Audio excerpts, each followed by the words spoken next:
Gjatë një konference për mediat, kreu i Partisë Demokratike Sali Berisha u shpreh se dje në Parlamentin Evropian u denoncua me të madhe frika e narkomazhorancës për komisionet hetimore parlamentare, duke i quajtur një alibi të madhe se si mund të bllokohen komisionet hetimore parlamentare. Me vërtetësi të madhe, të vërtetat lakuriq të realitetit të narkoshtetit Edi Ramës. Dje,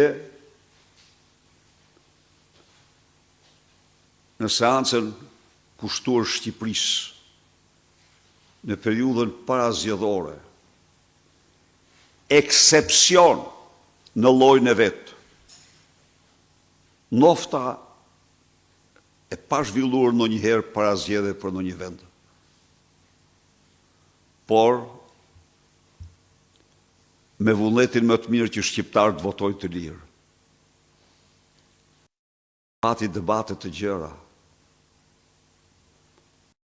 pati debate aktive, në të cilat u denoncuan dhe u shpreh shqetësim i madh. Parazgjethash për zgjedhjet.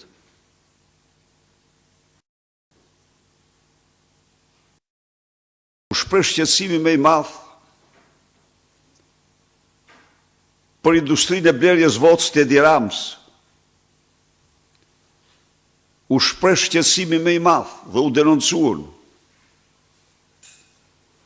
pjesëmarrja aktive e krimit organizuar në krah të Edi Ramës.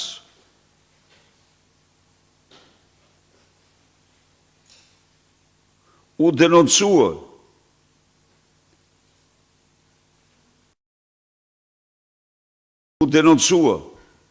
manipulimi madh me listat, por dhe angazhimi i baronëve të drogës dhe të krimit për të deformuar vullnetin e qytetarëve shqiptar.